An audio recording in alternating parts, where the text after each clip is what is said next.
Ito na. Mga mahal kong kababayan, tayo po ay tumayo. Atin pong salubungin ang pinakamagaling na Pangulo ng Pilipinas, Rodrigo Roa Duterte!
Magandang hapon ho sa inyong lahat. Alam niyo, I do not know if you still believe in me.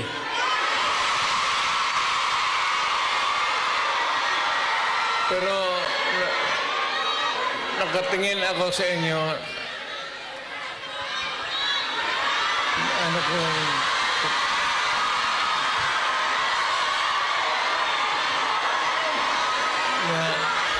Dapat magkita-kita tayo doon sa ating bayan. Kaya lang sa sitwasyon natin ngayon, kailangan talaga pumunta tayo sa ibang bayan maghanap buhay. Pero sa akin, the fact that malayo kayo sa pamilya ninyo,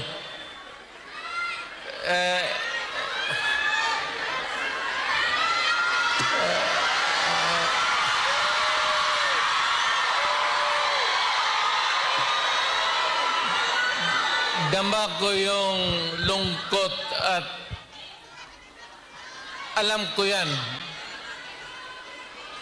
Kasi ganoon rin ako noon. Almost 3 years sa labas ako nagtatrabaho. Well, nagtitraining para sa koneksyon ko sa pagka-abogado. Kaya OFW, yan ang pinakamasarap na magkikinig ako. OFW, mabuhay kayong lahat.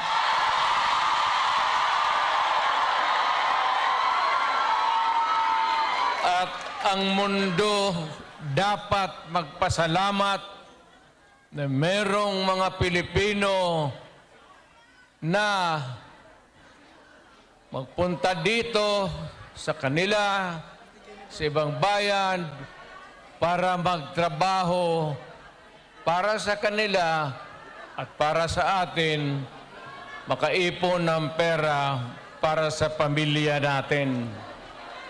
Kasi, well, you know,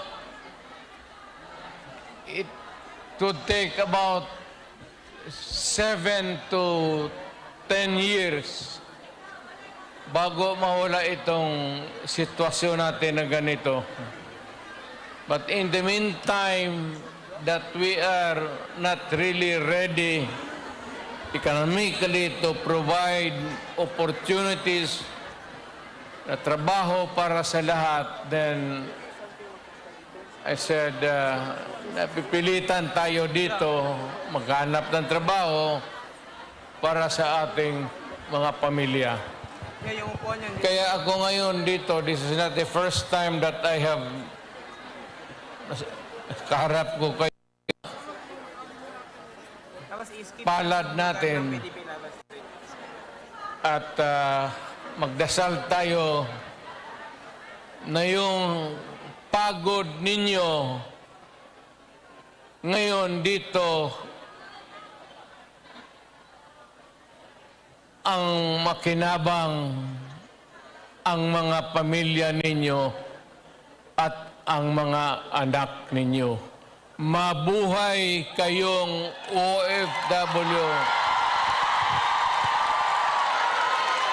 Kaya yung lahat ng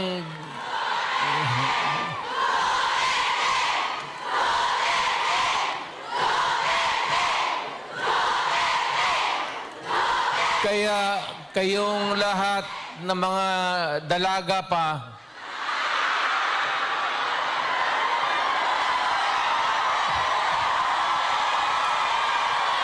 ilan ba kayo? Matagal pa naman ako dito, 1 buwan pa. Pakasalan ko kayong lahat para lumigaya kayo at magkaroon ako ng maraming pera.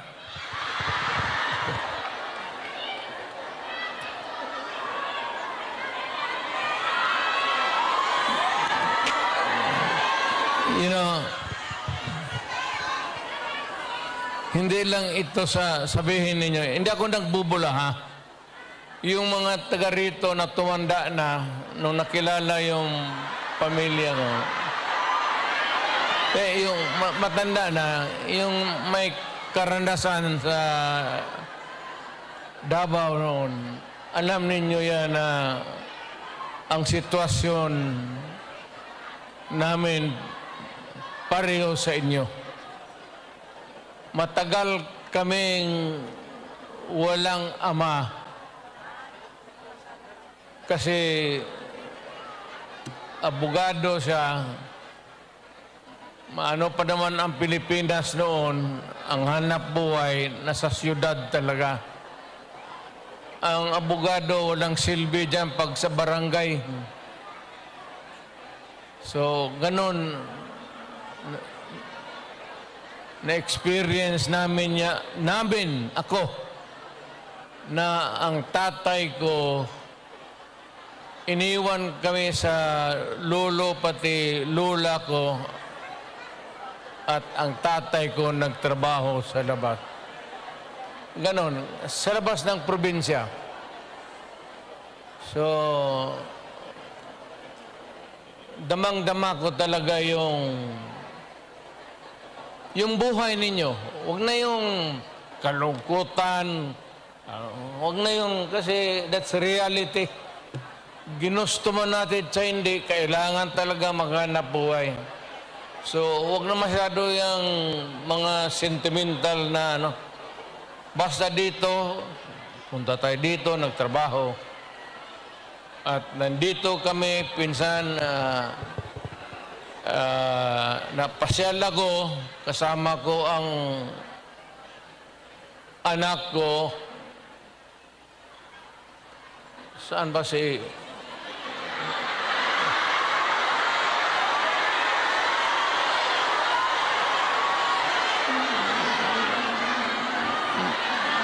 May anak ba ako dito sa labas sa inyo?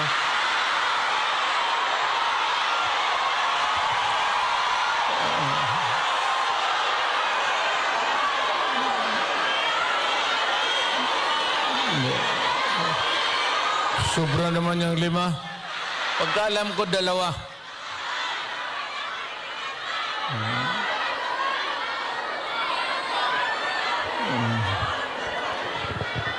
Saan ba pamilya ko?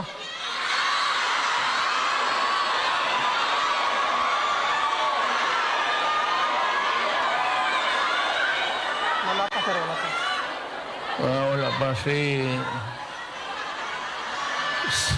Inday na nakausap, okay na. Ang importante dyan si Inday kasi Inday yung politiko eh. So, mabutit naman. Nauna na. So, ano ang pag-usapan natin? May pera kayo ibigay? Basket 10 Hong Kong dollars lang. Walang makina akong kitain dito.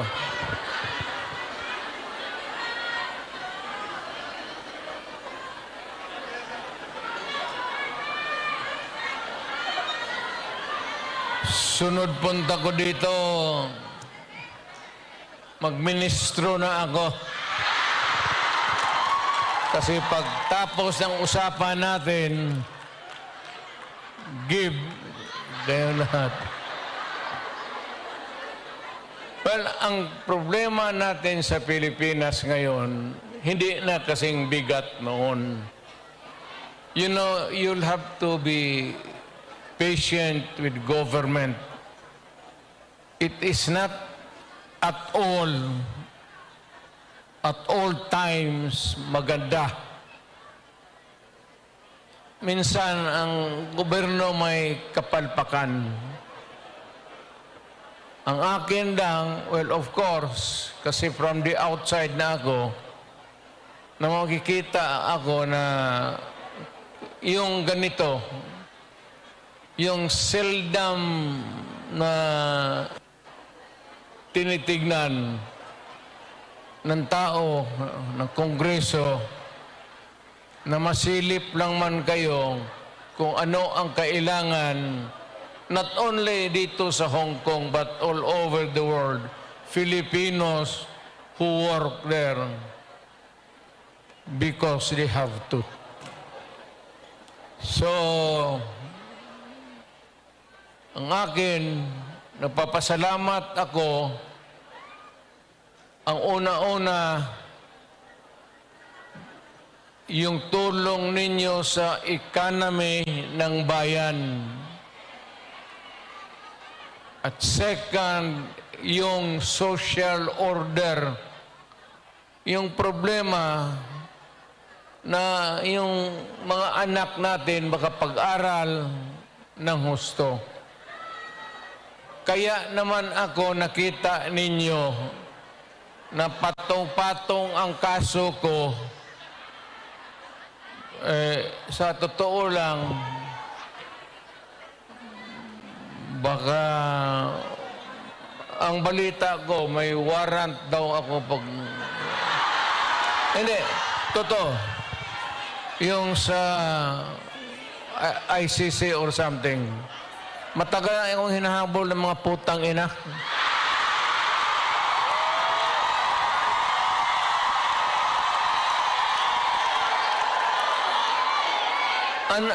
Ano man ang kasalanan ko, na ginawa ko man ang lahat sa panahon ko para may konting katahimikan at mapayapa ang buhay ng Pilipino. Ang problema nito, ewan ko kung ang tingin ng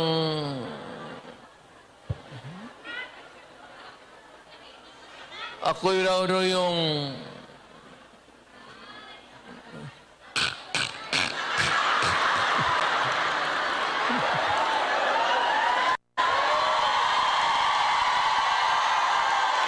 o ganito na lang. Ito ganito na lang. O sabi ko, assuming na totoo talaga yung naririnig ninyo, bakit ko ginawa yan? Para sa sarili ko? Para sa pamilya ko? Para sa inyo at ang inyong mga anak sa ating bayan. Kaya ako man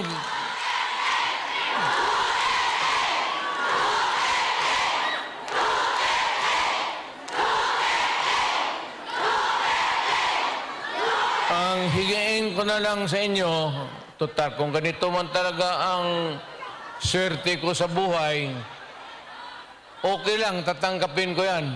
Eh, wala tayong magawa eh. Hulihin tayo kung ikulong tayo.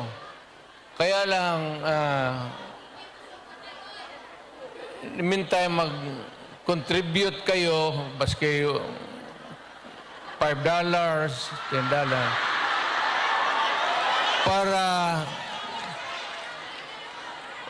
paglabas ko sa presuhan, pagawaan ninyo akong monumento katabi ni Rizal. Si Rizal may hawak na libro eh.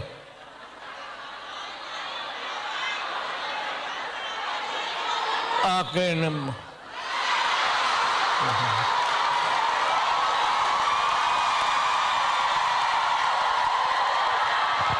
Kaya bakit? Tumahimik ba ang bayan natin kung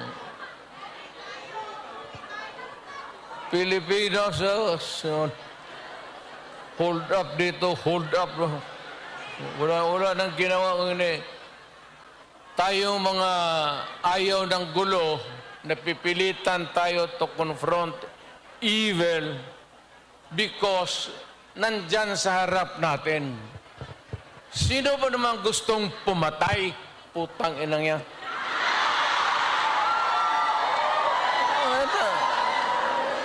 Bakit ako why would I waste my time? Binila, pumapatay yan si Duterte, lumalabas ng gabi, ganon. And so, sino ba naman gusto maging security guard? Na ang kinuha ko, law. So, but, guro sa trabaho, saka sa, alam mo sa gabi, dyan rin lumalabas yung mga masasamang tao. At dyan rin lumalabas yung nakakatakot na magandang babae sa buong bayan.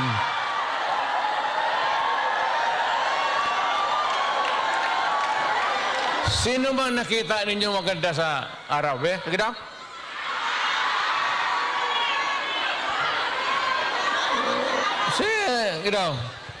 Sa araw.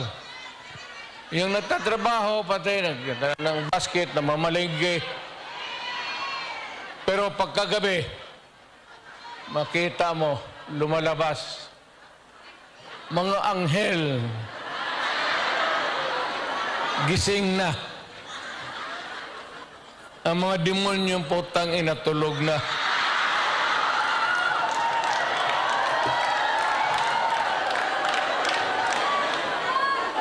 Hindi, ano na lang tayo, seriously now. No, our country is not yet that well off. I'm very sorry na nakikita tayo dito at kayong napunta dito sa loob kasi sa labas, mga Pilipino rin naghihintay doon. So, sino may-ari itong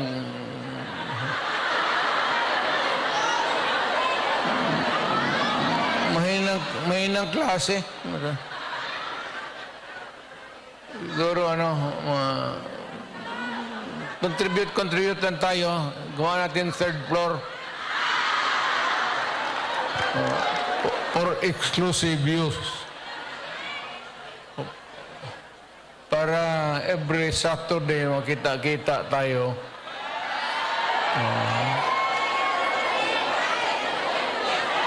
Ano na?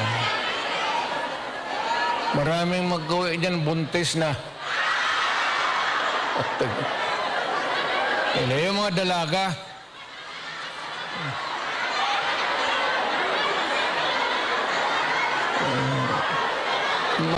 Mahirap kaya walang ano.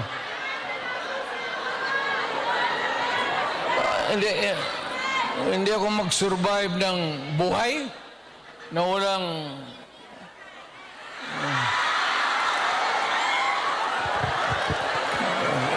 dito pa. Nandiyan ba asawa ko?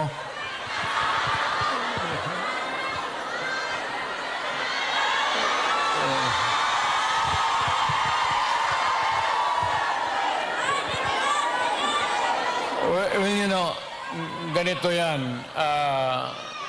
We were not really ordered, but maybe it was a form of an order.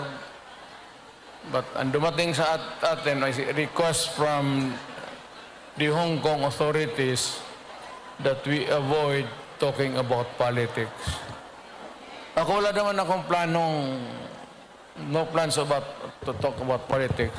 It's too early. I will talk about it sa Pilipinas. Doon na lang kayo makinig. I'm not trying to na kayo you vote for I leave it up to you to decide for your own kung ano talaga ang mabuti para sa bayan. Pero kung ano kayo, if you have to listen to some advice, maybe you can consider the advice ng former president. An advice that is only good for the country. I am not talking about any candidate, but the interest of the Philippines. So, but mayroon akong mga kaibigan na nandito. Grupo kami dumating. I happen to promise my... Sana nga yung... Wala pang asawa ko.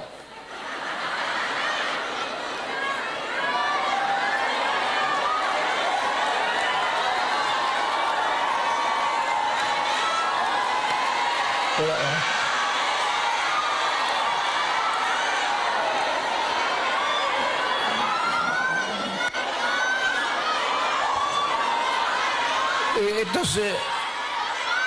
Ito si Hanelet kasi ang asawa ko overseas worker niya. Yung asawa ko ngayon, yung una kong asawa, wag na yun. Nanay ni Inda yun, medyo problema tayo. Alam mo yung nanay ba ni Inday? Tisayan. Tapos nakita ko yan sa aeroplano, stewardess eh. So, pag ano ko, hinanap ko kung saan yung bahay. Doon sa Monteverde, doon sa Davao, pasok ako sa mga bahay-bahay doon, nakita ko ang gaga. Nagalaba. Sabi ko, ba't maganda ito ah. Tapos sa hagdanan ako sa kabilang, sabi ko, Miss, labandera ka?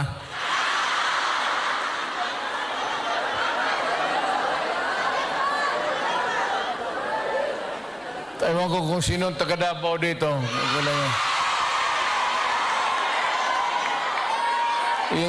Yung hagdanan nila may nung nahalata ng nanay si Puring, mother-in-law ko,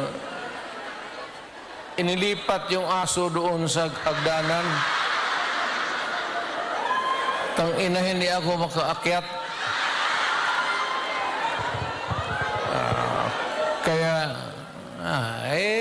Hiningi mo eh. Ano lang yan yung anong tawag yan? Pukpok sa Bisaya.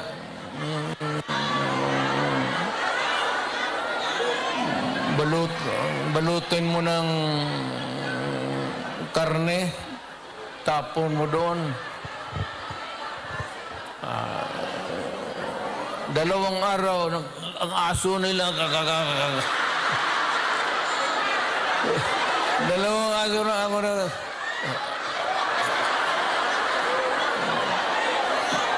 Tangina mo. Nung namatay, kasi yung nanay ni Elizabeth may pwesto sa bangkiruhan. Mga damit. Kaya, yun. Ito naman si Elizabeth. Haba ng istorya. Pero basta tinanan ko. Dinala ko sa Digos. Kasi nung na high school ako, nag-abot ako ng Digos. 7 years ako sa high school eh. May graduate school na doon. Umabot talaga ako ng Digos, putang ina. Doon ako nag-graduate. Sa bagay, sa totoo lang ha, hindi ako nanggayabang. Nothing to be proud of. Nothing to... Alam ba ninyo, ang presidente ninyo, 7 years high school. Oh, taga-Davao, alam mo, alam. Tignan mo ako, sinong mahusay sa lahat?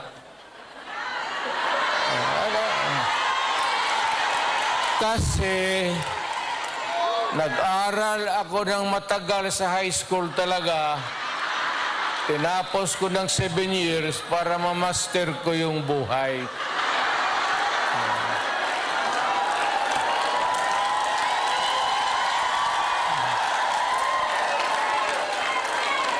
Ngayon,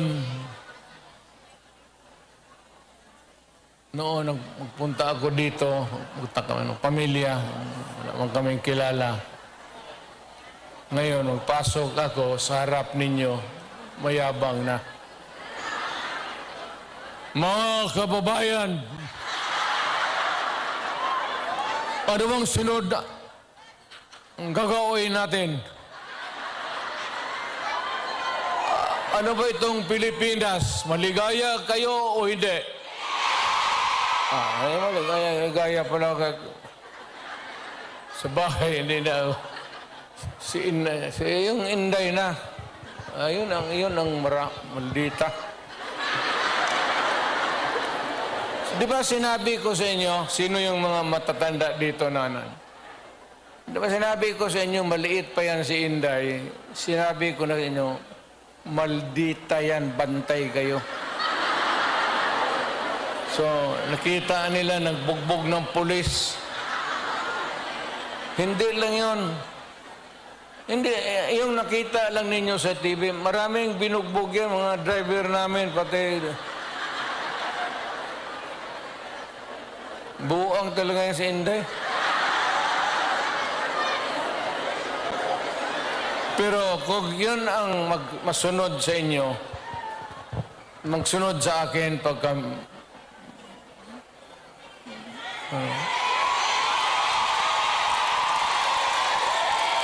Maswerte kayo kung yan ang magsunod sa akin. Kasi malapit na tayo talaga sa gira. Mamili kayo ng kalaban. Hindi, mano yan si Inday. Bright, smart, pero mainit ang ulo.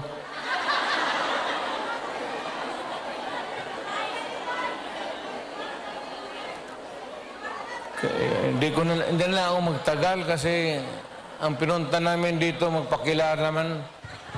Sabihin ko lang yung mga pangalan, tandaan lang ninyo.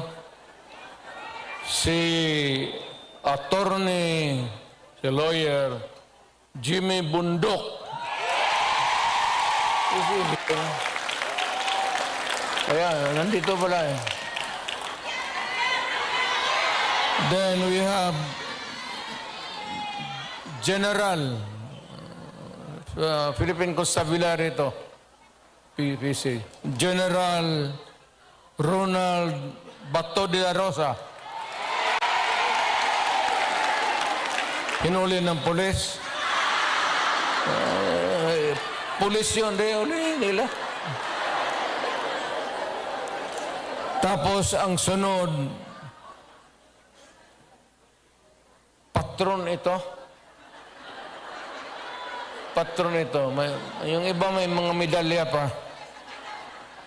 Si Christopher. Saint Christopher. Senador para.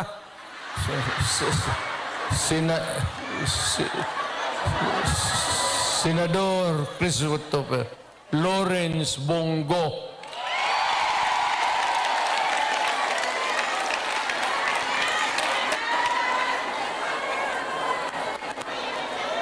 Ito yung si Bongo, noon po, the longest time nakikita ninyo, Mayor ako, ito yung aide ko.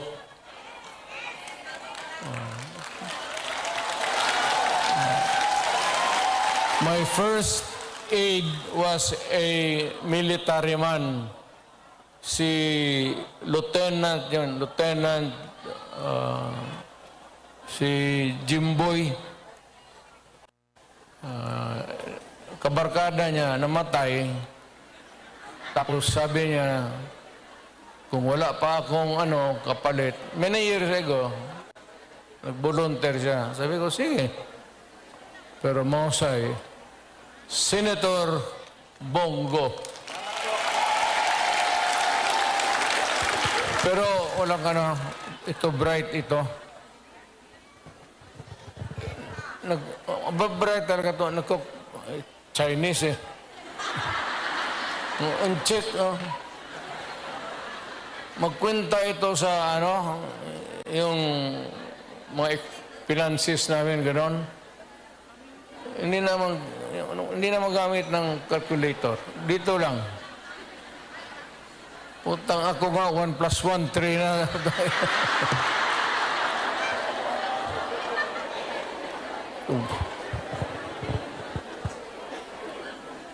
Tapos may isa to. Tayo may-ari ang mga ilunggo, dire. Damo. Si Attorney J.V. Hinlo, Western Visayas. Well, actually, ang Western Visayas, walang representation. Wala talaga. So, baka you might think it over at magbigyan mo. Then we have Attorney Raul Lambino. Pangasinan kasi, no? Ilocano to. Sino Ilocano dito? Okay, ma'am.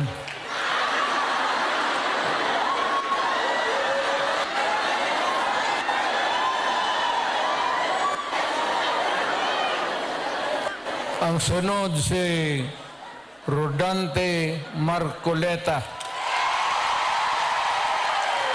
Is a very decent man.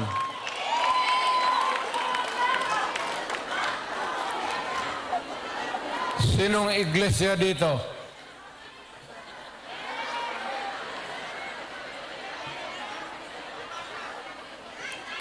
Kandidato natin yan, ha?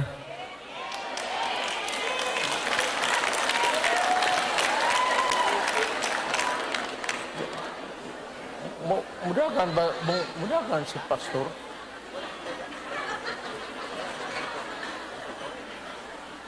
Kibuloy mo daga? Si Pastor Kibuloy, Mayor, nasa standing. So kung hindi mo siya include sa ating sunod yan standing. Puro mudahan siya? Si Pastor Kibuloy. Nandito pala. Hindi ko alam yan, ha? Honestly. Tatakbo pala. Baka naglakad ito kasi hanggang ngayon wala pa. Di ba siya yung kaharap ninyo palagi? Pastor Apollo Kibuloy.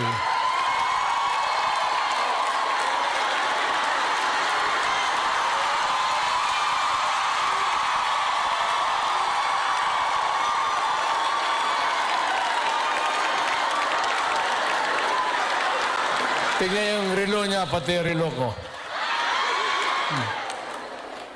Pareho.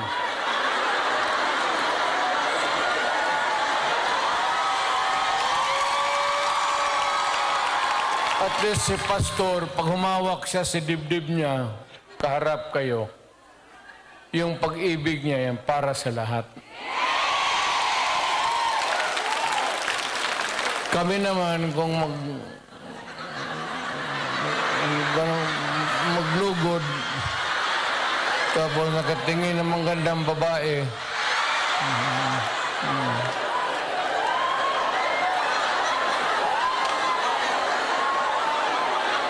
gano'n na. Pero yung mga gano'n na,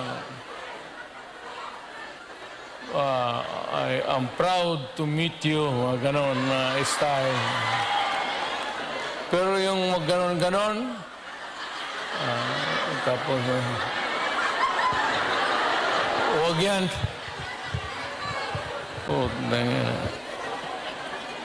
ang sunod si Attorney Vic Rodriguez. Ito, mahusay ito. Mahusay talaga ito. Galing ito ng Malacañang. Sana ito maging chief of staff, pero ayawan ko. I will not elaborate. Ayaw kong magsira ng tao. Pero ito, umalis ng Malacañang because it was a matter of principle for him. So, maintindihan na ninyo. Talagang prinsipyo na tao. So, itong isa,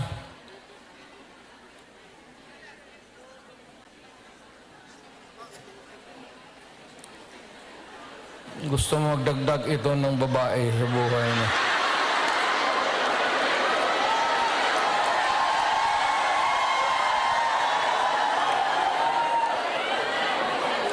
Itong magdagdag ito ng mga 3 pa, kulang ang sweldo nito. Si Epe sa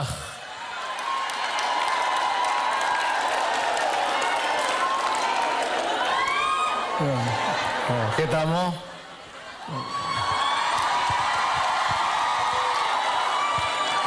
Basta yung magganyan-ganyan.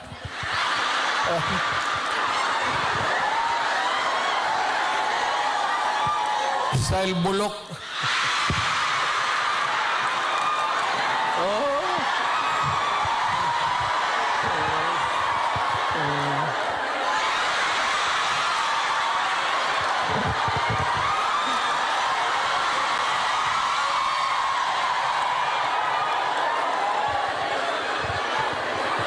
Ito, umari ako bigay na pakilala, tapos ibig mag-handshake, mag-ganun muna. Hindi ka naman Diyos. Ginagawa ka lang ng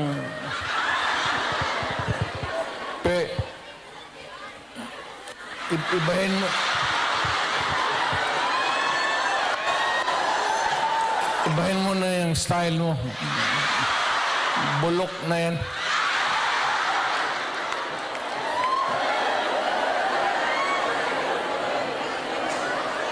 Tapos may idagdag kami, kung sakali lang. Total makatulong ito. Ibig sabihin, kung sumubra kami sa numero 8, but taga Davao kasi ito. At hindi naman namin mapigilan kung tumakbo. Nandito, hindi ko naman hiyain. So, isasali ko na lang rin baka. Doktor ito. Pero ang balita ko, mga 8 na pasyente niya namatay na.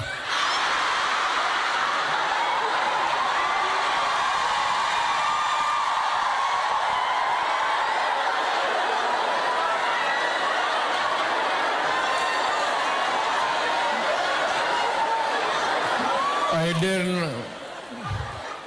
mali yung medisina binigay niya O pinatay niya kasi ayaw magbayad. Dr. Mata.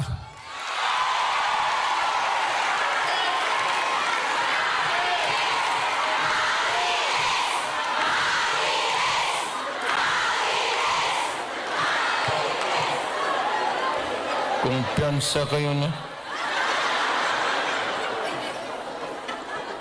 Sa totoo lang, sa lahat na mahiya lang ako sa lahat na binasa ko, at least tatlo ang medyo matino dito.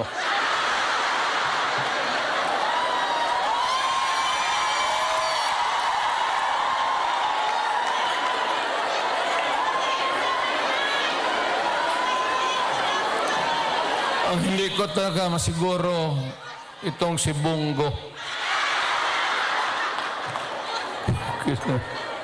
Hindi, mababait ito sila lahat. I mean,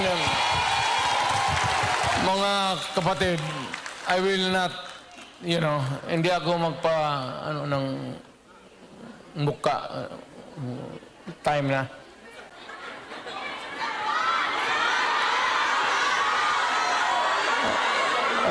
Ikaw yung manager dito?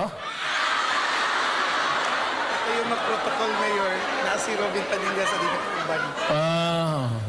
20 minutes pa, 20 minutes pa, 20 minutes.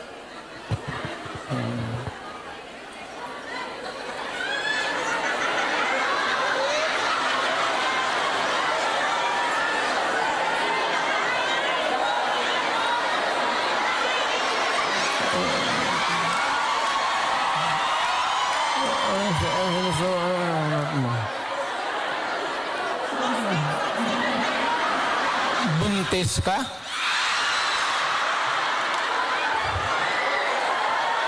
Imposible naman.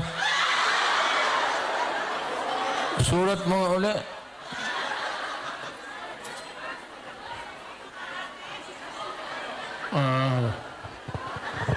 Kala kong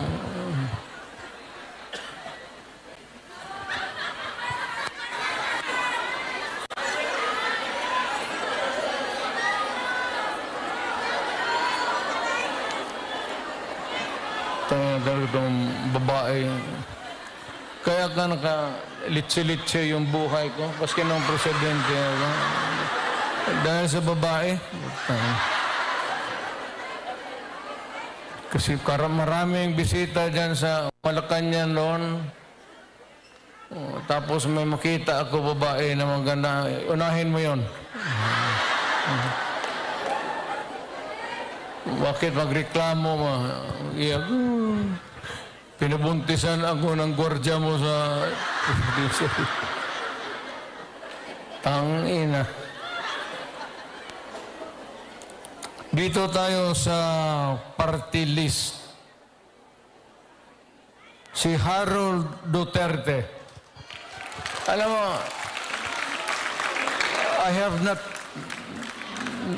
Hindi ko na nakilala itong... Nandito ba? Hindi ko talaga nakilala ito.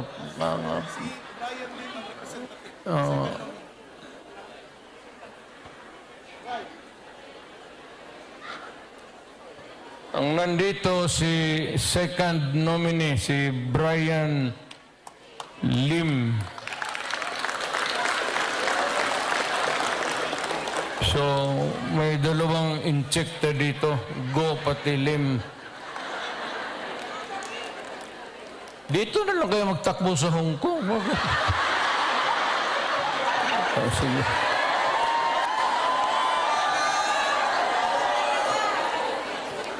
Then pangatlo si Johnny Toleran. Walang sinabi, o walang binatbat, o wala.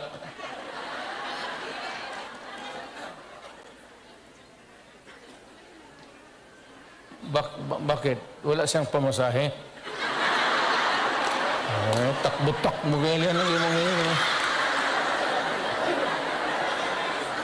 Takbo-takbo tapos walang pera.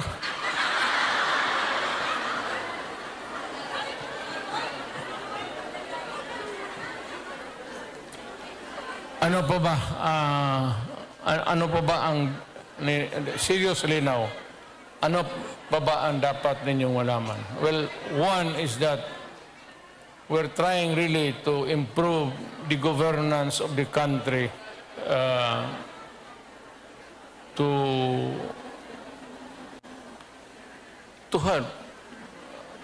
Lalo na kayo who are here working, sending the remittances, the money, to make your family stronger. I would encourage you to, number one, pray to God that you will persevere. Hindi naman tiis, pero yung mag-persevere ka sa trabaho ninyo. Kasi pag ako, kung hindi na mayor, mag-apply na rin ako dito sa Hong Kong. Hindi man ako maghiya magtrabaho ng bagahe, kaya wala makilala sa akin. Just pray to God and rest assured that we are doing everything we can to really improve our country.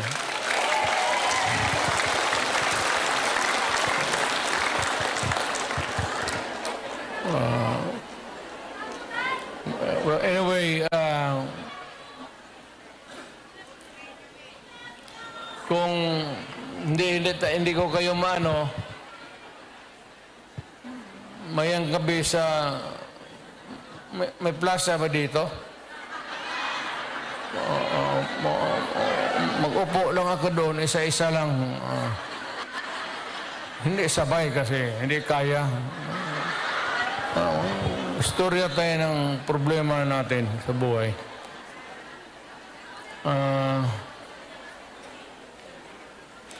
Ano ba problema ninyo?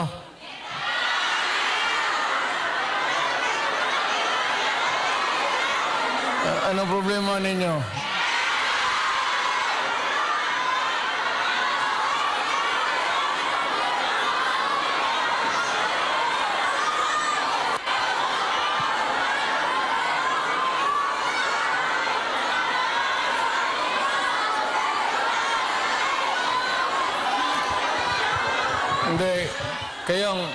Hindi ako nagbibiro, ha? Hindi ako nagpapatawa.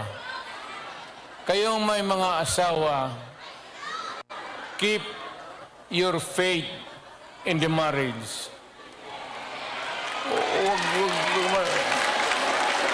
Huwag kayong magbitaw dyan sa temptation, ano.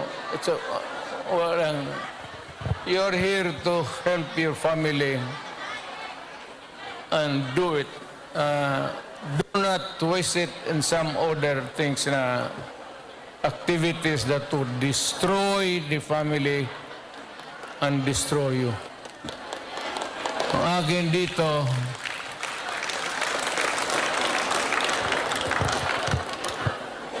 dito, punta lang ako from time to time. Pero kung kailangan talaga ninyo, hindi ako nagbiro, ha?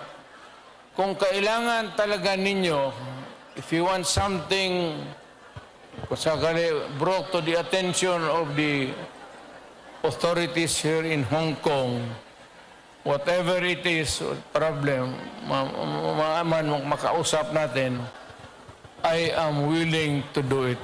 Malapit lang naman, it's 1 hour 30. Hong Kong and Davao City are equidistant.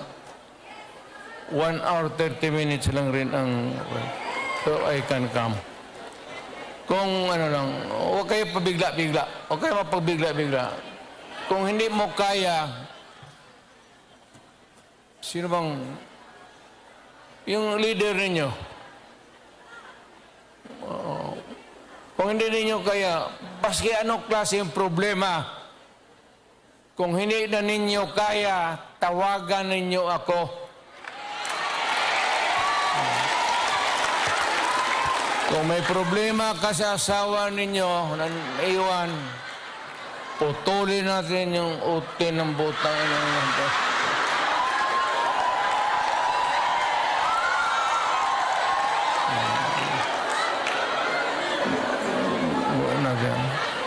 Basta nandyan lang ako sa Davao. Matagal ako nagserbisyo. I started as a prosecutor. I was doing trial work in court. Then vice mayor for the longest time. Alam ko ang... basta alam ko. Okay na to.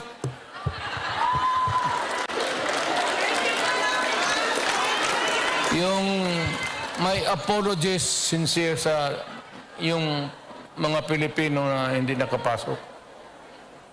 Kindly extend to them my... Wala tayong magawa eh. Hindi talaga magkasya eh. Puto. Oh, sige.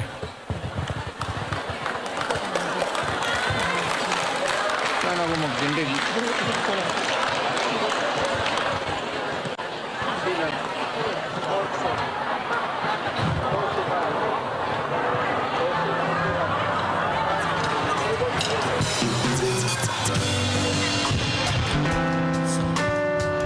Maraming salamat, former President Rodrigo Roa Duterte.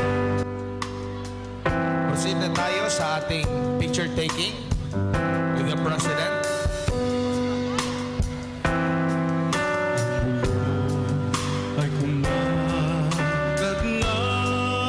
Ito po ang ating sequence. Isa ang nais nila.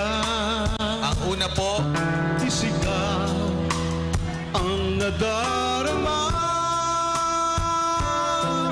Pilipinas muling magsama. taas natin ang ating mga watawat, mga bandila. Pilipinas, Duterte pa rin ang tunay na nagmamahal sa atin. Ay laban natin, Pilipinas, Duterte pa rin. Akin na ang From Kowloon Leaders. Bayan na mahal, lagi kang ipagdarasal na muli kitang makita. Pilipinas, bang may pag-asa pa?